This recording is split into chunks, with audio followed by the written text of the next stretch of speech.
Hey, you. I know you've been having trouble falling asleep lately. Your mind keeps spinning, doesn't it? That's okay. You're here now, and I've got something special for us tonight. I brought a story to read, and while I do, I'll be playing your favorite game. We'll explore together, making those guesses we practiced. Remember how good you've gotten at spotting the clues? First, let's make sure you're comfortable. Snuggle into your blankets, find that perfect spot, and let your body sink into the soft, warm embrace of your bed. Take a deep breath in and let it out. Feel your shoulders release and your whole body start to relax. You can close your eyes if you just want to listen, or you can keep them open and watch as I click the map, uncovering quiet roads and hidden corners of the world. Maybe we'll stumble upon a peaceful little village or a golden field stretching out under a wide open sky. There's no rush, no pressure, just us, the story, and the gentle rhythm of discovery. Let's begin, shall we?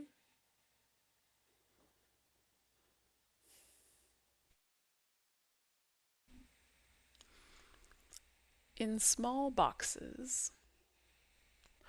One of my greatest desires during that time was to purchase something from Mr. Hussein's store. I was a young city reporter traveling in overcrowded public buses, smoking cheap cigarettes, frequenting little tea shops, and occasionally buying a book. At the beginning of each month, I tried to save some money, only to find myself borrowing modest sums back at the end. Far from being able to buy Mr. Hussein's paper mache artifacts, I could only look around his shop. And for not closing his doors on my empty pocketed desire, I greatly respected Mr. Hussein. Mr. Hussein's store occupied an old colonial building, its faded white walls framed with exquisite shawls and antique rugs. Day after day, I found myself climbing up its discolored wooden stairs, holding on to the sleek, dark handrail. For hours, I ambled through the aisles and the gallery, staring at the boxes, the lampshades, the mirror frames, and the numerous other objects of sheer beauty lining the long wooden shelves. I knew where everything was, the letter openers, the coaster sets, the antiques locked up behind glass displays. From the gallery I wandered into the softly lit hall, neatly arranged with dark walnut furniture, writing desks and low armchairs, dining tables and daybeds. I touched everything, felt the carvings with my fingers, felt the smooth surfaces of the woods. And sometimes, when Ramzan, the old man who worked at the store, was not there, I furtively sat on the rocking chairs and the sofas. During these visits, I often ran into Mr. Hussein. He stood mostly at the tall window in the gallery upstairs, smoking and looking out at the river. Sometimes he was outside the store, sunning himself on the Bund, or walking along that quiet embankment that curled beside the water. Every time I greeted him, Mr. Hussein nodded at me, but we rarely spoke. In fact, I had never seen him speak much, except at times to the white customers at his store. With them, he spoke in impeccable English about the patterns on the rugs, the grain on the furniture, the colors of the paper mache, and why he couldn't lower the prices. Mr. Hussein had spent a few years in England, and it showed in the way he spoke and the way he wore his clothes. Light wool jackets in spring and long warm coats in winter, and scarves soft as cotton. No one I knew dressed like him, and even though I imagined him to be in his 60s, I thought him the most elegant man in all of Srinagar. It was not just the clothes, but a deeper elegance that reflected in everything he did. From the way he held his cigarette between his fingers, to the way, lost in some far off thought, he watched the river, and most of all in the way he let me wander through his store, knowing from the beginning that I was not going to buy anything. One afternoon, walking beside the shelves in the warm carpeted gallery, I came across a box the size of my hand. A single red flower was painted on it, and against a pale background the flower appeared on the verge of flaring up. I had never seen the flower before, neither in the store nor in the city's gardens. I looked around for Ramzan to ask about the flower, but he was busy on the other side, cleaning a tray of papier-mâché eggs that he had once told me were Easter eggs, neither of us really knowing what Easter eggs were, except that they had something to do with the Christians. "The man who painted it is now dead," Mr. Hussein said from the window at the far end. I wasn't sure he had spoken to me, but after a brief silence, he said that there would never be poppies like that again. I tried to show grief at the news, but he went on gazing out of the window, and I returned to the newfound poppies with great interest. Touching the lacquered surface of the box, I turned it over. Scribbled on a tiny sticker was a price equal to almost 2 months of my salary. "Sometimes," Mr. Hussein said, "one wants to hide oneself in these boxes, never to be found again." It was a strange image, Mr. Hussein lying stretched in the small box in my hand. Had I heard him right? I remember looking at him in that moment as he looked out of the open window, down across the Bund and across at the river. Clean shaven, his hands in the pockets of his gray pants, he turned toward me, and I felt that he was going to say something more. He said nothing, and for some reason it is that afternoon I remember as the beginning of the terrible things that happened afterward. My office was not far from Mr. Hussein's store. It lay close to the same Bund that I loved to walk along, passing under an expanse of the branches of the chinar trees, and passing the 2 old magnolias whose hundreds of purple flowers appeared like birds to take off from the branches. I had, over time, learned not to see the 3 bunkers between Mr. Hussein's store and my office, and even when I did see the 2 or sometimes 3 guns pointing out, I paid little attention. I turned instead to the languid river, that despite being dirty, glinted in the afternoon sun, and at the snow that glimmered on the far mountain tops. I peeked into the courtyards of old restaurants that smelled of appetite and tables laden with rich food. And I wondered who these people were, eating all this good food. Lovers sat on benches in the shade of trees, stood by the railings gazing at the water and at each other, in no hurry to get anywhere. I watched them, holding hands, humming slight tunes, smiling, complaining, crying, and sometimes suddenly bursting out into explosions of laughter. Even at this drawn-out pace, I would be at work in 20 minutes. I hated entering that concrete building with windows that stared out the walls of other hideous buildings. Plain plywood desks occupied the damp gray of the newsroom, each desktop cluttered with screens and keyboards and wires. The air, musty from being trapped between the cemented walls, smelled of mold and people's feet. At any pretense, I slipped outside, feigning to be on one story or another, while I loitered on the streets and met with other young reporters from other newspapers who, like me, sought refuge in conversation. We sat in small tea shops, smoked cheap cigarettes, and discussed politics and literature. I did not know much about either, and neither did most of them, so we said whatever came to us, as long as we agreed that Kashmir must be free. For hours every day we spoke, recounting stories that had not made it into the papers, the stories behind the stories, stories so sad, so funny, so true, that there was no place for them in the papers, stories that in their telling and retelling became myths and belonged to no one and to everyone. Day after day, I wrote about the city's decrepit roads, its clogged drains, and the menace of its stray dogs.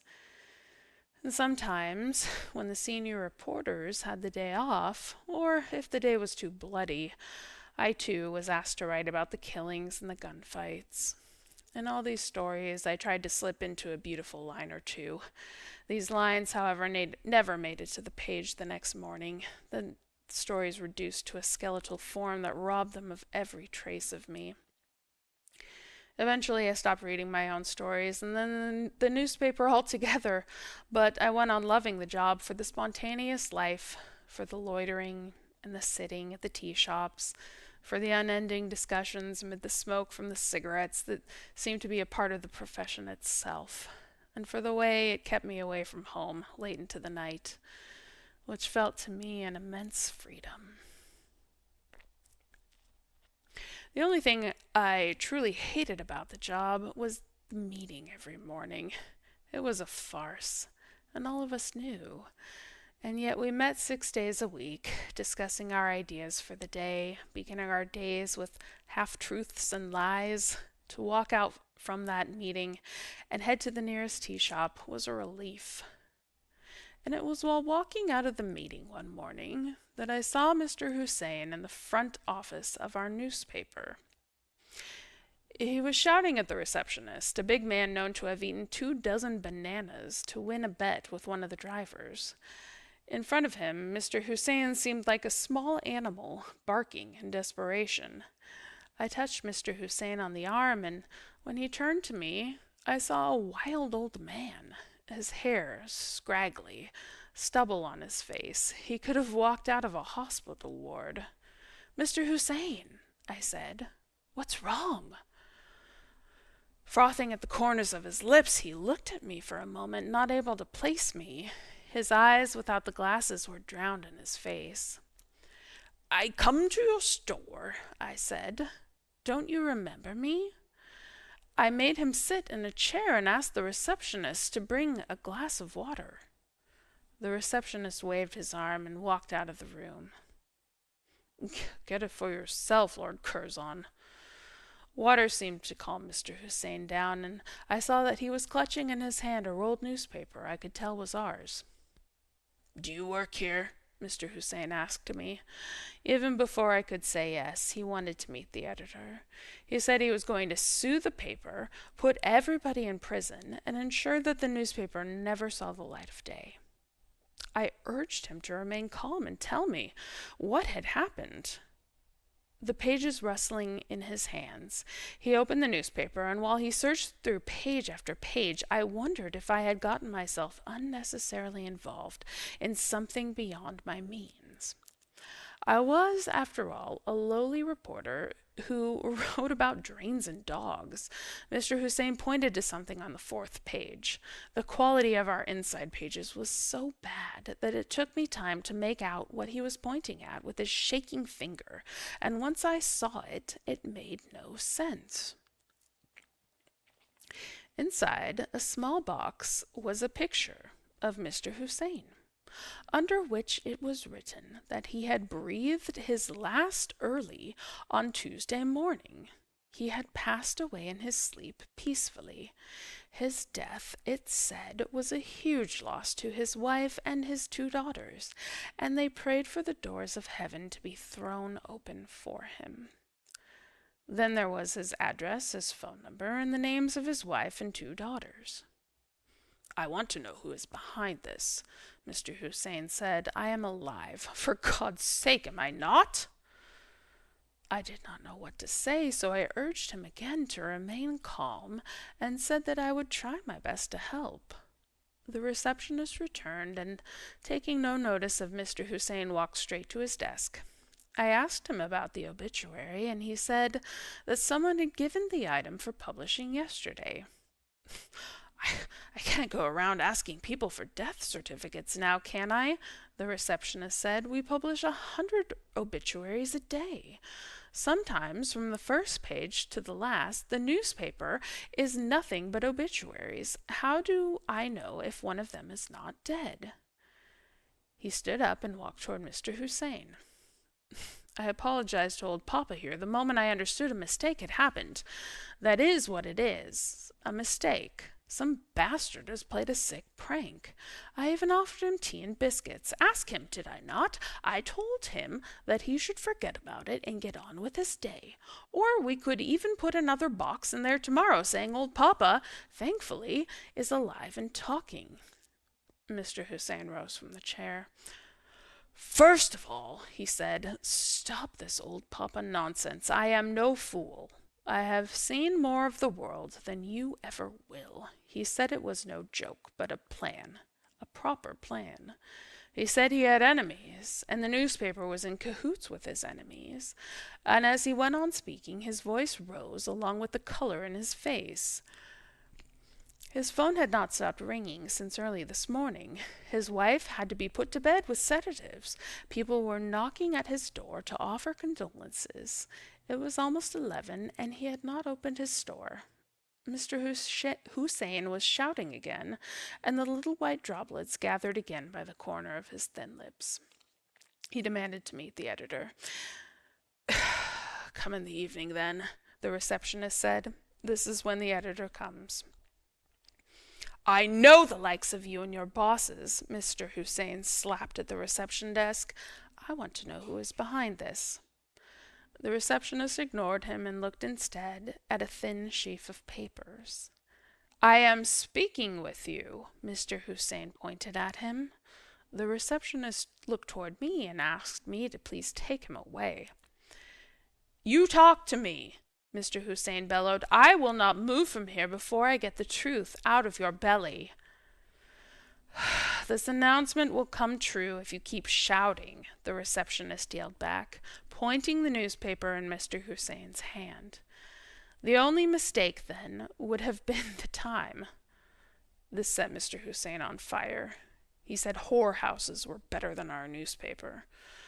Go to the whorehouse, then, the receptionist said. I held Mr. Hussein by the shoulders and tried to take him away, and I told the receptionist to be respectful to him, but I also did not want to cross the line with the receptionist because he had been there for 16 years and I hadn't even done 6 months. Besides, the receptionist, the cab drivers, the printer and his apprentices, the security guard, the office boys, you did not want to antagonize them. It was believed in the treacherous interiors of the office that they, along with some reporters and even some of the editors, were the eyes and ears of the chief editor, who was also the owner of the newspaper. Once we stepped outside, the fresh air quieted Mr. Hussein. Fumbling through his pockets, he brought out a packet of cigarettes. He brought one out for himself and offered one to me. We stood at the end of the alley, lined with several newspaper offices, whose interiors were believed to be as treacherous as ours, and the quality of whose pages was as bad. I waited for him to say something, but he drifted farther away with each drag. Are you okay? I asked finally. He took a long last drag and let the stub fall into the narrow gutter that ran along the wall. The water carried it away, its tip that had been fire just now dark and soggy in an instant. Appearing older than I had ever seen him, more creased and worn out than he had been in anger moments ago, Mr. Hussein reached into his right pocket for another cigarette. I am fine, he said. He rarely went out strolling after that day, nor did he stand much in the sun. Mr. Hussein spent more time now in his small office on the ground floor, from where he could see who came in and who walked out. I felt on a couple of occasions that my appearance at his store made him uncomfortable, and I asked him one day if my coming there bothered him. He said it didn't, and that I should come as often as I liked. I did not tell him that. As much as I came to the store to see the papier-mâché, the furniture, the carpets, I also came to visit him, that though it had nothing to do with the obituary, I felt a vague sense of responsibility. Maybe because I had seen him in that disheveled state in our office, and maybe because I was the only connection between this place and that. He had met the editor that first evening, and the editor had apologized to him, and explained that it had been a mistake. He had offered him back the little money that they had taken to run the obituary, but Mr. Hussein had refused, saying it was not his money, but rather the money of his enemies. I heard this from the receptionist, whom I tried to avoid, but who called to me every time I passed by. He said he had seen Mr. Hussein walk out of the office on fire with his tail between his legs. Mr. Hussein still wore his linen suits, but something seemed to have changed about his appearance. He smoked more, walked slower through the store, and looked crumpled. Ramzan told me that he now had to remind Mr. Hussein to eat lunch every day, and even then, he said, he left behind more than he ate. At times, Ramzan said, he saw Mr. Hussein very quietly talking to himself. One afternoon, there was no one in the gallery except the two of us. Mr. Hussein was smoking by the open window. I walked up to him. I told him that I hoped he had forgotten about the obituary and treated it as a stupid joke. He should, in fact, be glad that he was alive. He smoked in silence while I spoke, flicking the ash into an old walnut and bronze ashtray that I had not seen before. I had a feeling that I was talking beyond myself, but I was enjoying the moment of intimacy. Speaking like an adult, I went on, suggesting a short trip. A change of place, I said, might help put it out of your head. He remained silent, even after I finished. I am a 71-year-old man, he said, too old for someone to play a joke on me. Besides, is this a place for jokes? He spoke with a calm I had not seen in him since the obituary. He took time with his words, looking at a couple walking on the other side of the river. Pretending to push each other into the river and laughing, they appeared tiny from this distance, holding on to each other's arms and laughing. You are going to be a journalist here, Mr. Hussein said. It's not a small thing. It is no joke to tell someone's story, to write the truth. Mr. Hussein drew words from somewhere far away, and I listened intently to them, and to the silences that fell too long, full of unspoken words. Muddied water flowed on in the river. The couple kept disappearing into the distance and weaving strange shapes. The smoke from Mr. Hussein's cigarette seemed to be making its way into my head. Truth is hard, Mr. Hussein said, offers no solace. I prefer beauty myself. But you, a journalist in this war? How long can you hide in beauty? Mr. Hussein put out the cigarette in the ashtray and turned to the shelves. On these boxes, on this paper, on these little pieces of nothing, how many hours of work, how many years, how many lives, and how long to burn it all down to ash? An hour? 2? 3 at most? 3 hours for all the years. Even then, I had no idea what it was. I had the feeling that a truth was being revealed to me, and for the whole day afterwards, snatches of his words echoed within me, and I felt the beginning of a new bond with him. That week, Mr. Hussein seemed to regain his old composure. He walked around the gallery, checking on things, in clothes that seemed to have recovered their grace. He even stood outside in the sun. One of those days, just about noon, when I should have been in the municipality office making friends with the new deputy mayor, I saw Mr. Hussein staring for a long time at something, unmoving. He stood there with his back to me. I had often wondered what he saw when he looked at these objects for so long, and that day, after he left, I took his place. It was a round brass vase, painted in dark ink, as if by a shivering hand, giving a sense of hurriedly fallen evening. A deer was running through the woods, and behind it was a man on a horse. In the man's hand, an arrow, about to leave the bow. It was stunning, the animals with their legs in flight, the man with his hands, the bow, and unlike everything else in that store. How had I not seen it before? I held the vase in my hand and turned to see what was on the other side. A deer, a horse, a hunter, evening. It was worth the 4.5 months of my salary. I was there again the next day, and the day after, and after that too, watching carefully each figure in that scene, also trying to see it with Mr. Hussein's eyes. At some point, I felt I was being watched. Mr. Hussein was standing in the far corner. I walked up to greet him. He nodded at me, and after a brief silence, he asked if I could come down to his office. I followed him down the wooden stairs, and he closed the door behind me, drew the curtains. Beautiful, green, cruel curtains. It was the first time I had stepped into his office, everything in there old and beautiful. The shade of a tall lamp glowed softly in the corner, its pale light falling upon its sleek, carved body. What treasures must lie around this room, what beauty everywhere.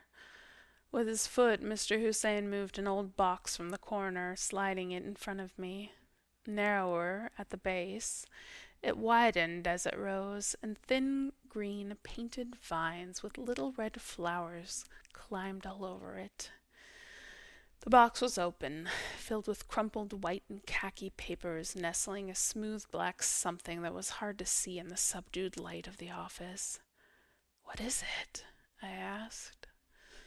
"Look," Mr. Hussein said, looking at me. I took a step closer, bent down, cold and soft against my touch. It was a bird. I pulled my hand back like I had touched a naked wire. "It is a dead sparrow," I said. "Why did you put it in here?" "I didn't," he replied. "Someone did." "Why would someone put a dead bird here?" "I don't know," he said. "What do you think?" Mr. Hussein looked at me as if asking me to solve the puzzle. "Maybe it came through one of the windows," I said, and checked around for a broken pane, and died here by itself. By itself, I don't think it happened by itself. "Do you think someone came in and placed it here?" I asked. He remained quiet for a moment. "Did you come yesterday?" he asked. "Yes," I said. "I asked for you, and Ramzan said you had an appointment with the doctor." "Did you look for me here?" In a single moment, I understood what he was saying. I turned to him in disbelief. "Are you saying I put it here?" "I only asked if you came in here searching for me." I couldn't believe what was happening. I wanted to tell Mr. Hussein that he was making a mistake, a big mistake. I wanted to shake him to his senses, but he seemed to have become some other man, someone I had never seen before, not even the man I had seen at the newspaper office. "Maybe someone asked you to put it here," he said. "Someone came to your office, maybe. Try to remember." "What are you saying?" I shouted. Mr. Hussein stepped toward me, and I thought that if he slapped me, I would hit him back. "Listen, boy," he said, "I have always been nice to you, haven't I? Here, I have something for you." He brought out from behind a box the pale box with the poppy on it. I looked as he tried to push the box into my hands. I pulled my hands away, hid them behind my back. "Take it, please," he said. "I know you don't have a lot of money, and I understand. But you, too, must understand that I have a wife, that I have 2 children. Please, tell me who gave this to you." Fear and rage surged in me, and at the same time I felt pity for him. The way he looked at me with his old eyes and white hair. He was almost begging. I wanted to shake him and tell him to wake up, but I felt insulted, more than insulted, betrayed. "What do you want?" Mr. Hussein asked. "I will give you anything you ask. Please just tell the truth." I said the truth was that he was a coward, and I had made the mistake of coming here too often to see him and his store. "I will never come here again," I said, turning toward the door. He grabbed my arm, and I pushed his hand away. He shouted after me. He said he would go to the police. He would drag me to the court. He would expose me. Ramzan was standing outside listening in on the conversation. Fuck him as well, I thought, storming out in rage and hurt, promising myself never to return there even if everything in that store burned to ash. That scene in his office, the box, the bird, his face, everything kept repeating in my eyes. Sometimes he slapped me, sometimes I slapped him back. Sometimes Ramzan also came in, and together they tied me with a rope. I saw him faint right beside the wastebasket, and sometimes he died right in front of me. Night arrived, and everything outside the window became dark, and doubt began to form within me that I was actually involved in the whole thing, that somehow without my knowledge I had placed the sparrow in the box. But how was that possible? I slept from one nightmare into another, expecting the police to jump the walls of our house, expecting calls from unknown powerful people, expecting all sorts of terrible things. I thought of speaking to a friend who is now a lawyer. I thought of confiding in another reporter, but I was afraid I would end up spreading rumors about myself. So I kept quiet. But I could not forget about it, and the more I could not forget, the more I hated him.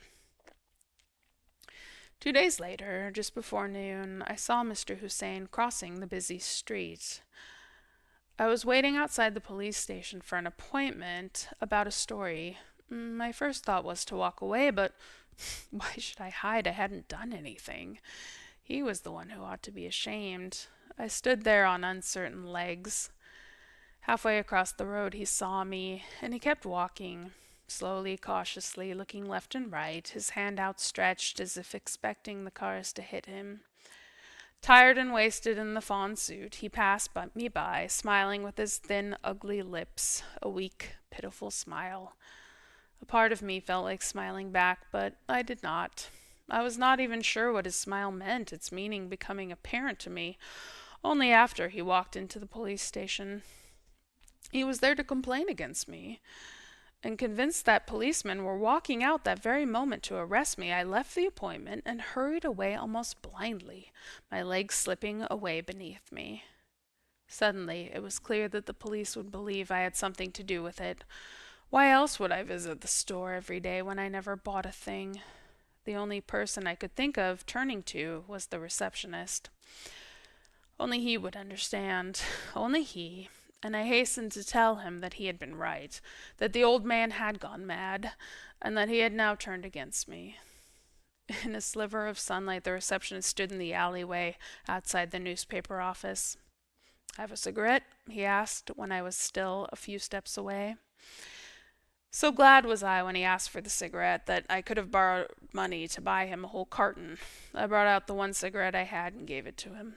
He looked at the cigarette, held it in front of his eyes. "Are you a child?" he said, "smoking these candy cigarettes?"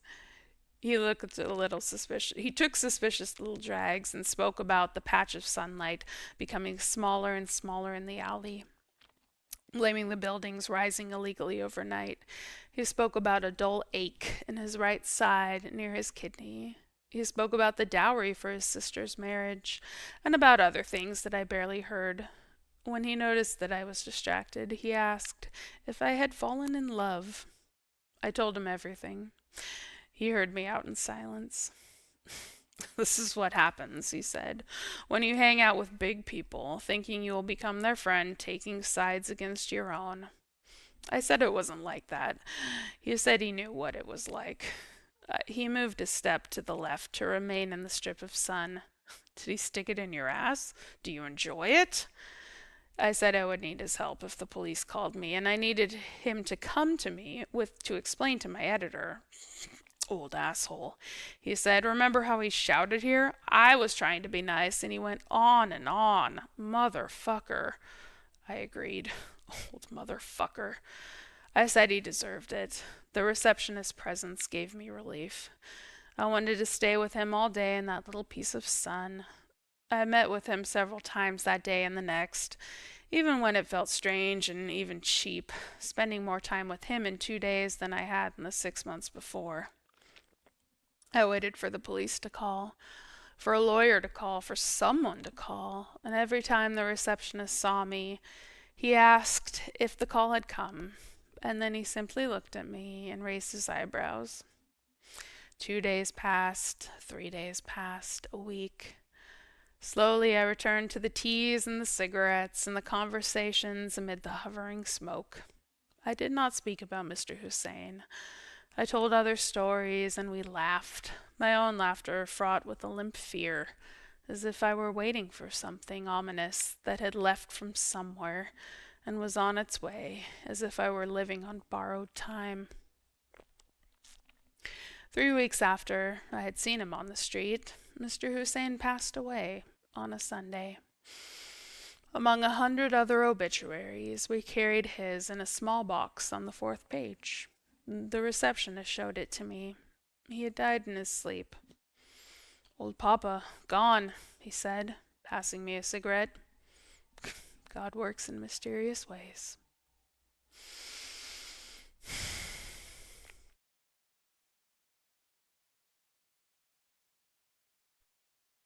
Sweet dreams.